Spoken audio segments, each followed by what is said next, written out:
আসসালামু আলাইকুম। সম্মানিত মাছ চাষী ভাই বন্ধুগণ, সবাইকে জানাই আমাদের নার্সারির পক্ষ থেকে আন্তরিক শুভেচ্ছা। মাছ চাষী ভাইয়েরা, আজকে আপনারা আমাদের ভিডিওতে যে মাছগুলো দেখছেন, এই মাছগুলো হচ্ছে অরিজিনাল সরপুঁটি মাছের পোনা। এই মাছগুলো কিন্তু আমরা সারা বাংলাদেশের যে কোনো প্রান্তে ফ্রিতে হোম ডেলিভারি দিই। আপনারা কিন্তু চাইলে এই মাছগুলো আমাদের কাছ থেকে সংগ্রহ করতে পারেন। মাছ চাষী ভাই বন্ধুগণ, আজকে আমি আপনাদের মাঝে এই মাছ সম্পর্কে কয়েকটি গুরুত্বপূর্ণ কথা বলবো। তবে যারা আমাদের চ্যানেলের মধ্যে নতুন, অবশ্যই আমাদের চ্যানেলকে সাবস্ক্রাইব করবেন এবং যারা পেজ থেকে আমাদের ভিডিওটি দেখছেন, আমাদের পেজটিকে ফলো দিয়ে রাখবেন নতুন নতুন ভিডিও পাওয়ার জন্য। মাছ চাষি ভাই বন্ধুগণ, প্রথমে আলোচনা করব যে এই মাছগুলো আমরা প্রতি শতাংশে কয় পিস চাষ করতে পারবো। তো আমরা কিন্তু চাইলে এই মাছগুলো প্রতি শতাংশে 100 থেকে 150 পিস একসাথে চাষ করতে পারবো। এবং আমরা এই মাছগুলো আমরা এই মাছের যে আপনার সিজনের সময় সেটা হচ্ছে আপনার বছর জুড়ে, অর্থাৎ পুরো বছরে কিন্তু আপনি এই মাছগুলো আপনার পুকুরের মধ্যে চাষ করতে পারবেন। এই মাছগুলো যে কোনো প্রতিকূল অবস্থায় যে কোনো পরিবেশে বেঁচে থাকতে পারে। সেই জন্য আপনারা এই মাছগুলো মাঝারি আকারের পুকুর নির্বাচন করে সেখানে কিন্তু আপনারা এই মাছগুলো অতি সহজেই চাষ করতে পারেন। এবং আপনারা যদি এই মাছগুলো সঠিক নিয়মে চাষ করেন এবং যদি নিয়মতান্ত্রিক খাবার দেন, আশা করা যায় এই মাছগুলো আপনার 3 থেকে 3.5 মাসের মধ্যে আপনার বাজারে তোলার উপযোগী হয়ে যাবে। তো সেক্ষেত্রে আপনাকে যে কাজটি করতে হবে সেটা হচ্ছে যে এই মাছগুলোর যে খাবার রয়েছে, খাবারের প্রতি অধিক গুরুত্ব আরোপ করতে হবে। যেমন খাবারের যে বিষয়টা সেটা হচ্ছে যে আপনি এই মাছগুলোকে যদি খাবার দেন, সেক্ষেত্রে আপনাকে অবশ্যই নিয়মতান্ত্রিক খাবার দিতে হবে।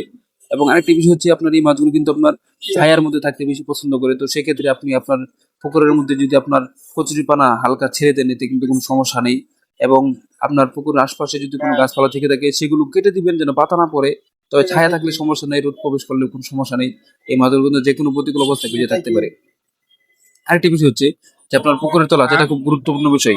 আপনি যদি এই মাছগুলো যে পুকুর মধ্যে চাষ করবেন, সেই পুকুরের কাদার পরিমাণটা অবশ্যই মিডিয়াম আকার করে নিতে হবে। এবং কাদার পরিমাণ যদি মিডিয়াম আকারে করে নেন, সেক্ষেত্রে আপনার এই মাছগুলো দেখবেন অল্প দিনে কিন্তু বাজারে তুলতে পারবেন। এবং আপনার এই মাছগুলো 3 থেকে 3.5 মাসে দেখবেন আপনার থেকে সেল হয়ে যাবে। মাছ চাষি ভাই বন্ধুগণ, সর্বশেষ কথা হচ্ছে আপনার যে আপনার যে আপনাদের পুকুর মধ্যে এই সরপুঁটি মাছ চাষ করবেন, সেক্ষেত্রে আপনাদেরকে যে বিষয়টির প্রতি লক্ষ্য রাখতে হবে সেটা হচ্ছে যে আপনাকে অরিজিনাল সরপুঁটি মাছ ক্রয় করতে হবে। আপনি যদি অরিজিনাল সরপুঁটি মাছ আপনার পুকুর মধ্যে কানেক্ট করতে পারেন, তাহলে আপনার কালচার 3 থেকে 3.5 মাসের মধ্যে কিন্তু আশা করা যায় শেষ হয়ে যাবে। আর যদি আপনি অরিজিনালটা না পান, সেক্ষেত্রে কিন্তু আপনার যে কালচার 3 থেকে 3.5 মাস লাগার কথা, সেটা কিন্তু বেশি সময় লাগতে পারে। তো এই বিষয়টির প্রতি আমাদেরকে অবশ্যই লক্ষ্য রাখতে হবে।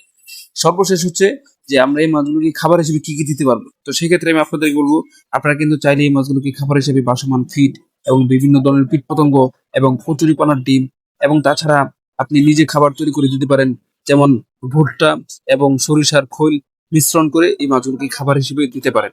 সেক্ষেত্রে কিন্তু এই মাছগুলো খাবার হিসেবে গ্রহণ করবে। এবং আপনি যদি মাছগুলো ফিট খাবার খাওয়ান, সেক্ষেত্রে দেখা যাবে এই মাছগুলো আপনার 3 মাসে যদি ফিট খাবার সঠিক নিয়মে দিতে পারেন, 3 মাসের মধ্যে মাছগুলো বাজারে তোলার উপযোগী হয়ে যাবে। এই ছিল আজকে আমাদের সরপুঁটি মাছ সম্পর্কে সংক্ষিপ্ত কিছু কথা। আমাদের ভিডিওটি ভালো লেগে থাকলে আমাদের চ্যানেলকে সাবস্ক্রাইব করবেন। সবাইকে অসংখ্য ধন্যবাদ।